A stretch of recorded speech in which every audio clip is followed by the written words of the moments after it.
Is there anything beyond the things you just said that you're responsible for? Like, what is your responsibility here? My responsibility? Well, I guess ultimately to yourself, it's to your family first, right? What is your responsibility to God? I think God wants me to be the best possible version of myself. I think that God dislikes people who are lazy. I said this to somebody once and he got very offended. I said, God doesn't like lazy people. God has created you and he wants to see the absolute best you can be. I think that if you don't take care of yourself, God has no interest in taking care of you. If you have a Ferrari on the drive and you don't take care of it, who's going to take care of it? Nobody. I think that taking care of yourself and being the best possible version of yourself you can be is how you please God. I think that's one of the best ways to praise him, is to wake up every day and say, I need to be the strongest, smartest, fastest, most fearsome, most stoic, most capable man I can possibly be. This is how I please God.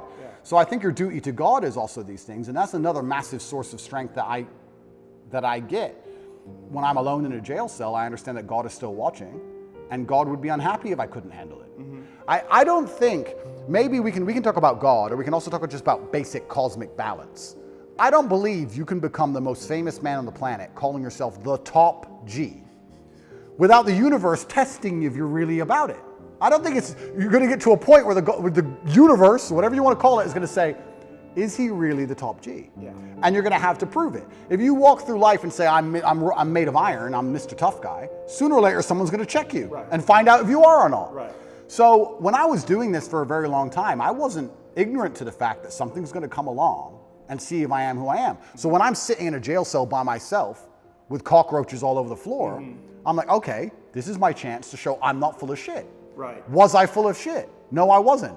Am I going to allow everything I've ever said and my last name and my duty to God and everything to go down the pan, or am I going to just man up and fucking win? So I saw it, I guess, to a degree as an opportunity, but there was a massive burden of responsibility on me on how I had to perform. I didn't have time to be depressed or sad. This is what I'm saying to you earlier. I didn't have time. I had things to do. Top G's kids can't eat. Top G's women can't pay the bills. Top G's business is over. No, I had to fix all of it from jail and fix myself and get out. I was very busy inside of my brain staring at a wall. So I didn't have time for this. And this is another thing I try and explain to people, and I don't understand about, and I talk about men specifically because I understand how to be successful as a man. When men say to me they're depressed, with unlimited options, with the capability to become anything you desire, with God giving you a full and able body and mind, how do you have time to be depressed? You have so much you could do. There's so much that you need to do to be your best self, and you're competing against men like me, and you're finding hours a day to be sad? No wonder you're going to perpetually lose forever. That's suicide. So how do you find time to do this? It's brutally ineffective. You have a brain, you have a mind, you have a mental model. You can't think of everything, you can't do everything. You can only have certain frameworks instilled inside of your mind. As a man, you should be hyper-competitive. You should try and be the best version of yourself you can be. You're competing against every other man on earth for the girl you want, the car you want, the house you want, the watch you wear. It's all competition. You should be as competitive as you possibly can. Anything that's inside of your mind which doesn't allow you to be competitive should be erased. This is why I can't name a weakness. I can't name a weakness I have. I've compensated so heavily for any weakness that may exist, I don't even see them anymore.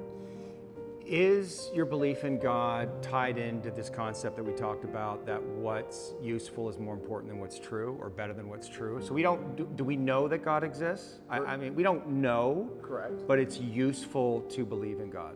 That's a very good question. I think that believing in God certainly makes you more powerful, which is proof for God. If God makes you more powerful, then God is real. So maybe that's very simplistic, but if I believe in God and I'm a more powerful version of myself because I believe in him, then he must exist. God has made me more powerful. Well, it's the act of believing him that makes him exist. It's another way of saying what you just said. Correct, yeah. So this is why I believe faith is such an important thing. But I think everybody has a God anyway. There's no such thing as atheists. If you look at the people who say, I don't believe in God, they worship a flag and a vaccine. So everyone believes in something. So you have to decide what your religion is. And I, once again, refuse to believe in anything that takes away power from me. I believe in things that make me more powerful. And I believe that believing in God gives you a new degree of strength. And I also think everybody to some degree believes in God. I don't care what anybody says. If you put anyone in that submarine just before it imploded, everyone would pray. Everyone. So it's ignorant to even say you don't believe in God at this point. It's interesting that you chose Islam, and I heard you talk a little bit about how you see God in Islam as kind of, you know, I don't know, harsh, but like firm and directional and clear, and this is right and this is wrong, which sounds a lot like your dad. Well, it sounds a lot like life. Yeah, like life. There's right and wrong in life. All this complete subjectiveness, this mush they're trying to create, is done on purpose to confuse us. I like the idea of right and wrong. I like the idea of not having a choice. If you're hungry and you walk in to buy a sandwich and there's 100 sandwiches, it takes 10 minutes. If there's one sandwich, isn't life easier sometimes? So all this subjectiveness and all this choice and all this garbage, sometimes when I'm like, okay, I want to be a good person, I want a framework to adhere to that makes me a good person. Well, this is very clear. Yes, no, easy. Do you have like embodied experiences of God? Like, do you relate to God in that way? You know, I don't want to say supernatural, but like, do you feel God? I absolutely feel him, and there's certain times where I may feel particularly energetic. When do you feel God? So, usually when I'm feeling powerful. There's been times I was in jail and I just got up and I just felt like, you know what, like just shadowboxed a bit. I don't know. It's like you just felt it. Like I'll be okay. I will win. I don't feel God when I'm sad or something like that. I think that the whole idea of spirituality, and I believe God himself, he wants the best for you. And it's interesting, how we're tying religion to my worldviews, because my worldviews were the same before religion. I guess before it was the cosmos, or just the way the universe works, or light, dark, yin, yang, etc. I still say these things, but now I attribute a lot more of it to spirituality, a lot more of it to God. And I chose Islam because it's firm, and I believe that I'm a person with firm principles. So I'm obviously going to liken myself, or I'm going to feel an affinity to a religion that has firm principles, because that's who I am as a person. I'm a person who's principled, yes, no, and I have no problem with people sitting with me and saying, what you're saying is bigoted, or what you're saying is wrong, or what you're saying is insensitive. I think Islam also has a similar issue. Yeah, I think you also chose the winning team.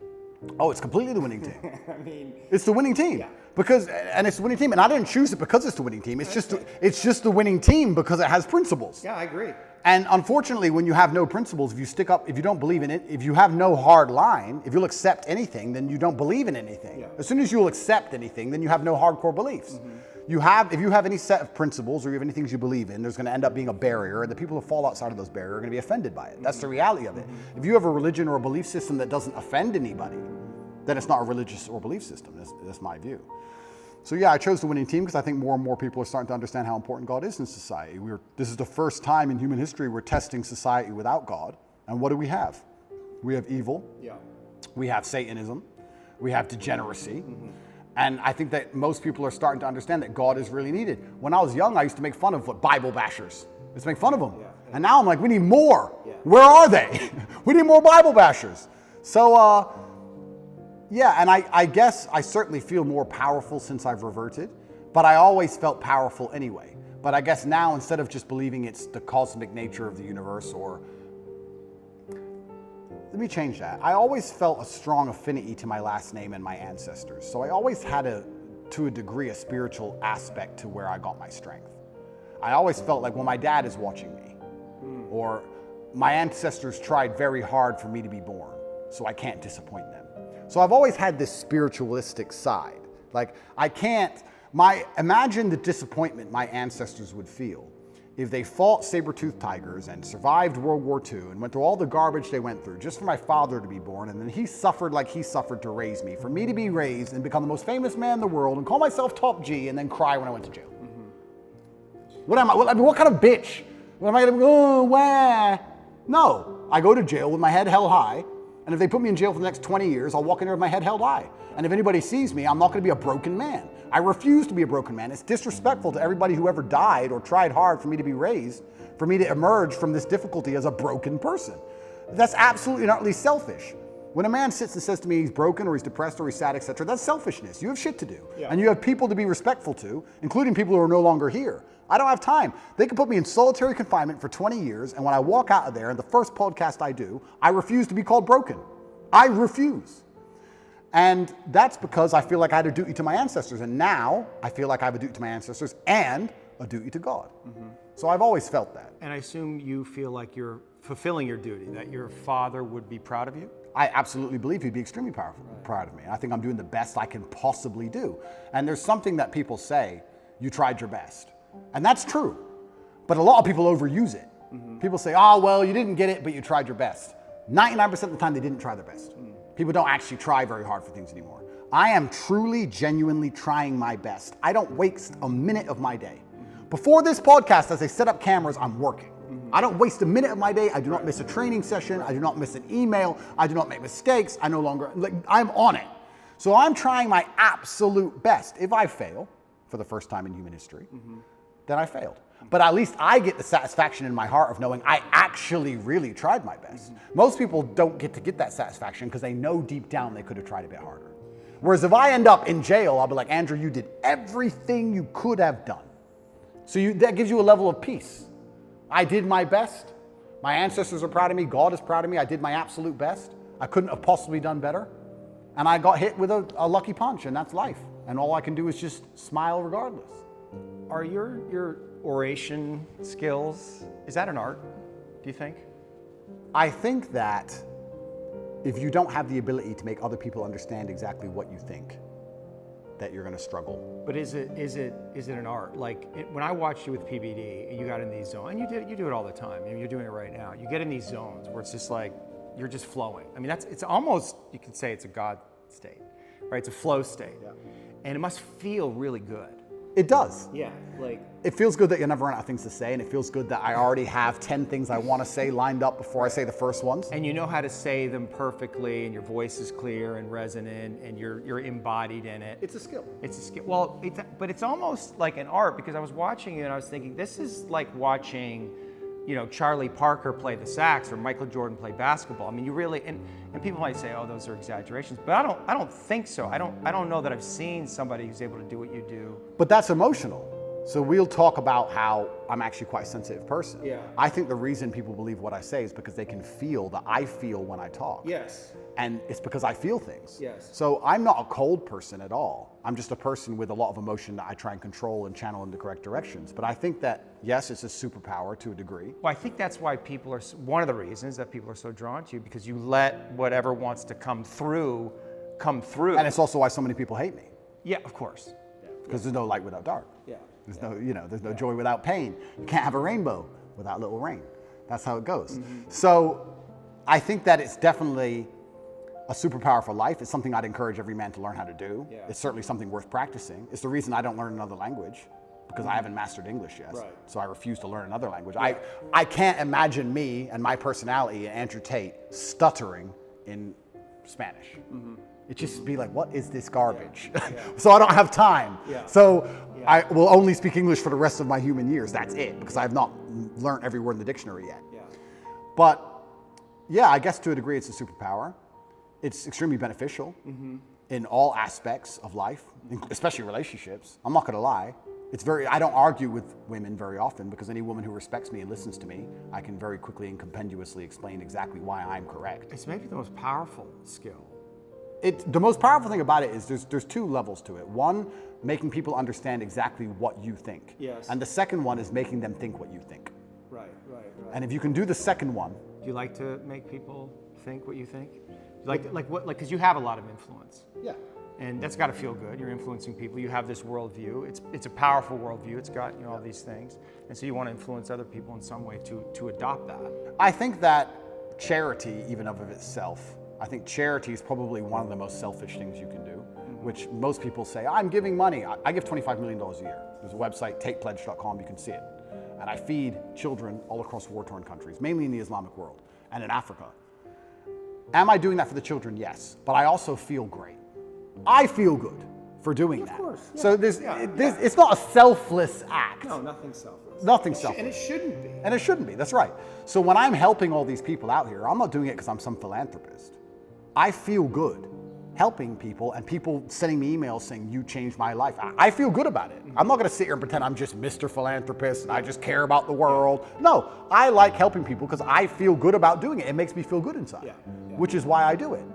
So yeah, I use my power to feel good.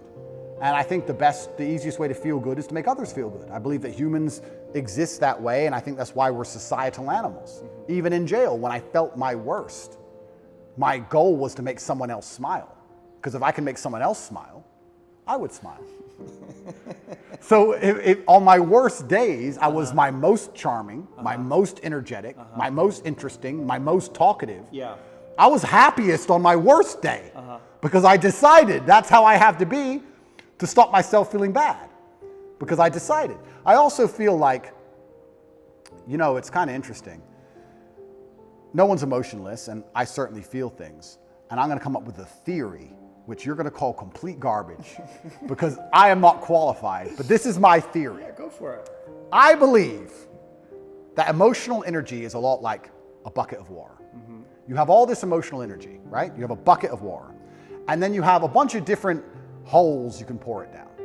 So I believe if you wake up one day and you feel particularly depressed, you don't feel depressed. You just have a lot of emotional energy that day. Some days you don't have that much emotional energy and life is pretty calm. But some days you wake up and you have this big bucket of water, and the superpower is deciding which emotion you're going to put it in. Not to not feel the energy, but to decide which emotion you're going to put it in.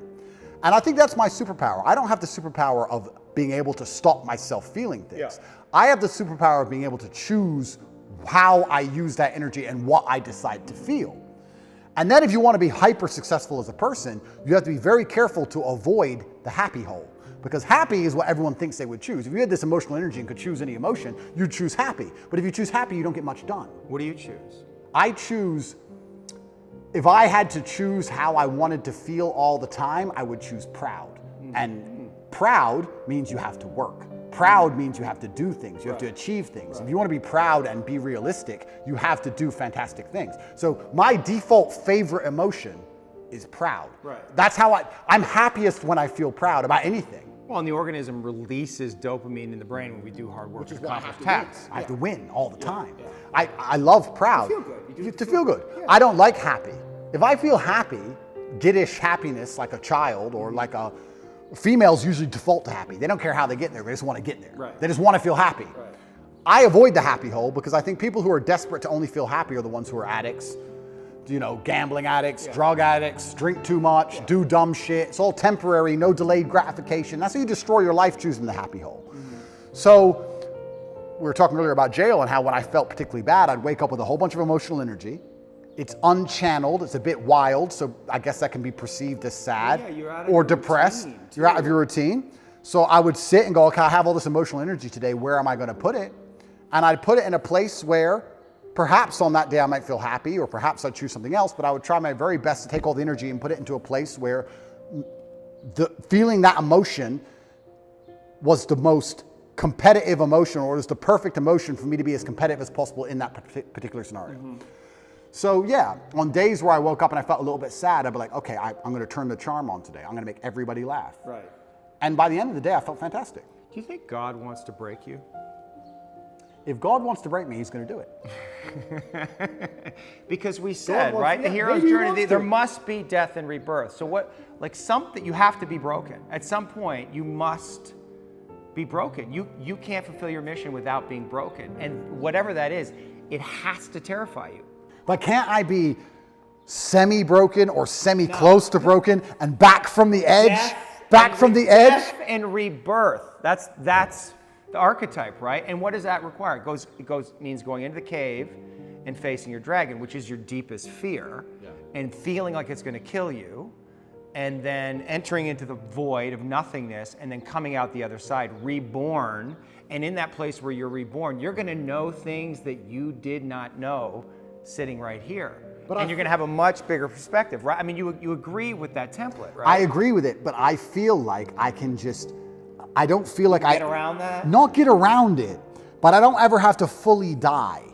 Like I can just come close enough times. Like I'm not going to underplay. No, of course, but I'm not going to underplay how significantly difficult my jail experience was. Yeah, because you also- do talk about like how tough you were, you managed it, and I guess I'm and which is I believe that I'm not, but there had to be moments where you're just like It was terrible. despair No, it was absolutely terrible. or fear or like. But this is very interesting into your death and rebirth point, because when it felt completely terrible, I do have the emotional control to not feel that. But I decided to let myself feel it because I felt like I wouldn't learn as much if I turned my brain off. That's right. So I've talked on PBD about Tristan. Tristan and I have the same superpower. Tristan didn't care about jail. He didn't care. He didn't, or he acted like he didn't care. His own cope. He acted like he didn't care. But that was his coping mechanism. Sure. Don't care about jail. I decided, no, I'm going to care. I'm going to feel everything. I'm going to allow myself to feel these negative emotions because I feel like I will learn more. I could have done what Tristan did. I could have woke up and said, one day or later they'll let me out. Still rich, give a fuck. Right. Could have done that. I didn't do that. And jail, that's why he sleeps. That's why I have nightmares. Because I don't believe his jail experience was that traumatic, because he turned his brain off to it. And that is a superpower. Yes. And I do have that power. If I went to war, I could go to war and watch all my friends be blown to pieces and still fight. Yes. I would still be capable. I can turn my brain off if I have to, but I decided not to because I felt that feeling things would teach me more, which is why I'm kind of arguing your point about death and rebirth, because I feel like I don't have to fully break. I just have to get close enough to the edge to learn something and come back. Why not break? Because if I break, then there's too much. My empire might fall. You don't know. Well, exactly. You don't know. I don't know. And that's scary. It is scary. Yeah. So why would I? That's why you don't want to break. Completely. It's scary. I don't want to lose what I have. Yeah. Mentally, But that physically, financially. Yeah, but that attachment, what would God say to that attachment? I don't want to lose what I have. But okay, I don't want to lose what I have because I also have a responsibility for others. Let me tell you something. If my mind broke and I couldn't come back from that. What's more important, your family or God? Does God want me to break? I don't know. You asked the question. And if he does, I will break. Right. Right? Well, but you won't have a choice. I won't have a choice. But jail itself was terrible. Like, we're talking about vulnerability. I can sit and explain all the things I struggle with in jail. It was absolutely terrible. And I think a lot of people who are watching this, I think they need to keep in mind, I wasn't in jail. I was in Romanian jail. What's the difference? Well, it's the poorest country in Europe, and it was built during communism, and it's basically designed to torture you. Cockroaches. Yeah, I mean, it's not like jail, like we imagine jail. I don't want to insult the Romanian justice system, and I don't want to insult any Romanians. I'm still within the confines of Romania, but I think most people at home understand what I'm talking about. I didn't have yard time. I didn't have any friends. I was in a room for 93 days. I did not leave that room unless I was being dragged to court in a language I didn't understand to be sent back to the room. Yeah, it was hard.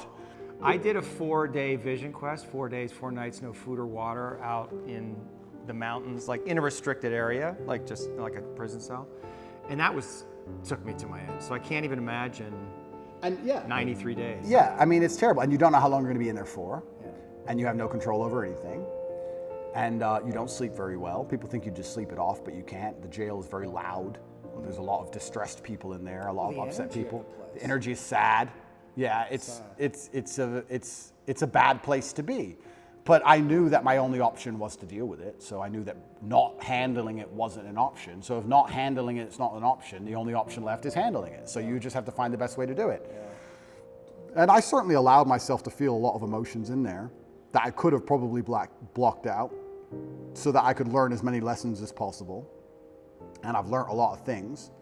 But I would say that, I mean, all in all, I understood as a man, you need to have a strong body so you're not attacked by anyone else, and a strong mind so you don't attack yourself. And I think jail in many ways is just pressurized life.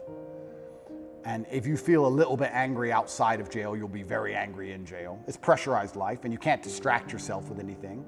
Most people, if you feel angry right now, you're like, oh, that pissed me off. And then you get on your phone and talk to someone else about something else. You distract yourself, but you're left alone with your thoughts, and you can't distract yourself. And God decided to put me in there to learn some things. And I think it just confirmed a bunch of things I already knew. And I think it was a chance for me to prove to him and to prove to myself I'm not full of shit. And I think that was... Did you worry that you were full of shit? Never. But it's good when you get tested. No, but this is actually the truth. Top G, right? It's a name, it's a nickname, blah, blah, blah, Top G. The basic premise behind it and why I'm idolized by all these young men especially is I'm Top G, the number one G, the guy who can do anything. He's the guy. I never for a second when I was saying it didn't mean it. I never for a second when I was saying it thought I was full of shit.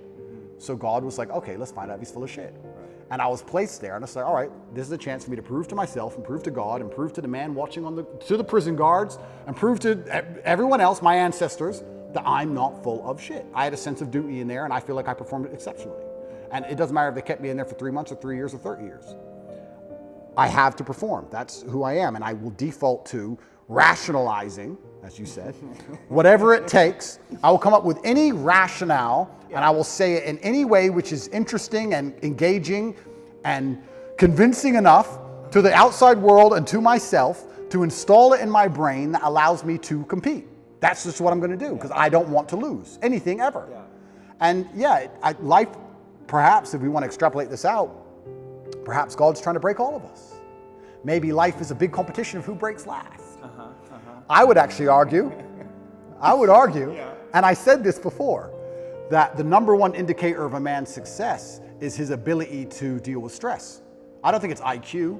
I don't think it's physical capability. I don't think it's anything. If you take a man who can deal with a bunch of stress, he's going to be more successful than a man who can deal with less stress. How much stress you can put up with has a direct correlation to the kind of life you're going to live. Most people who want my life don't have my life because they couldn't handle my life. Yeah. That's why. They go, I want to be like Tate. I want fast cars and private jets and all these girls and all these kids and all blah, blah, blah. But they couldn't handle it. They couldn't deal with the pressure of it, which is why they'll never get there, because even if they get anywhere near it, they'll have a mental breakdown. Right. So how big your life is and how successful you are in the physical realm is directly linked to how much stress you can deal with. And perhaps God's trying to break all of us. He's trying to find all of our limits. I think most people at home watching this probably have something going on in their mind right now or something going on in their lives that might break them. Yeah. To me, it would be nothing. To them, it's a big deal. Yeah. So God's out here to break all of us, and I want to be the guy who breaks last. Well, maybe he's trying to make us stronger, give us tests to help us evolve, to help us grow, to help us know him more. Absolutely. So let's assume that's what God is doing. To a degree, he's trying to see where all of us would break. You have two responses to that. You can either be intimidated by the fact that God is out there trying to make your life difficult, or you can be excited by the idea of it and saying, this is my chance to prove myself to God. Right. Which is what I was saying earlier on at the very beginning of our podcast, why I've adopted the mindset where struggle is semi-exciting to me. Yeah. God is out here trying to ask me questions or put me through scenarios where I get to prove myself to him, and perhaps that's why all the bad things happen. Maybe that's why that girl left you. Maybe that's why he made you love her so much, so that she could break your heart and fuck your best friend on purpose, so that to see how close you could come to breaking. Maybe that's what it's all about. Well, maybe that's the fun of it. The mantra that I use is, yes, thank you. Whatever comes, yes, thank you. And yes is an acceptance to God, and thank you is gratitude for what's happening. And that mindset is a kind of surrender to God's will. Yeah. Do you struggle between, your will is very strong. Yeah. And I can feel the place where you like to impose your will in the world. Yeah. So your will versus God's will. Well, he'll win. Are you in a fight with God on some level, like not literally, but unconsciously, between his will and your will? No, I think I am doing his will. I think I am doing his will, which is what it takes to be truly successful in the world. I do believe that the moral arc of the universe does bend towards truth. And that's not my saying. I think that's Martin Luther King's. But I think that it bends towards truth and justice in the end. Mm-hmm. I think that the battles we are currently fighting in society, which look hopeless, in the end can be won. And I feel like I am doing his will by standing up and telling the truth. I think I'd have to be a complete coward of a man to end up having all of the masculine youth of a planet paying attention to every word I say, and then say, but if I tell them good things, if I help them and help the world by extension, I might get in trouble. That'd make me a bitch, and that's not who I am. Yeah. So I think if you give any man worth his salt that degree of power and influence and responsibility, he's gonna stand up and say, okay, this is how you should live as a man, and this is how you can make the world a better place, unless he's afraid of the repercussions by the evil people, by the people who are on the other side, who are genuinely evil and satanic, who are out to destroy good and truth. And I'm not a coward. I've never seen myself as a coward. And in fact, we don't talk about vulnerability. The number one thing I could never exist as is a coward. I think you want to talk about my biggest fear. It would be knowing I'm a coward. Seeing myself as a coward and being very realistic and knowing I was actually a coward. I couldn't accept that, because I feel like I would be disappointing all of my ancestors and God. And I would have been full of shit all the time I was talking. Now I'm a fake. Now I'm a liar. And I'm none of those things. Right. When I say to the camera and I sit here and talk about depression not being real, I mean what I say, because I've lived enough shit to tell you that if depression was real, I would have been depressed. And people know that, which is why they listen to me in the first place. I would hate to look in the mirror and know I acted like a coward on that scenario. I can't be that person. So Courage is the highest virtue, I think. you think so?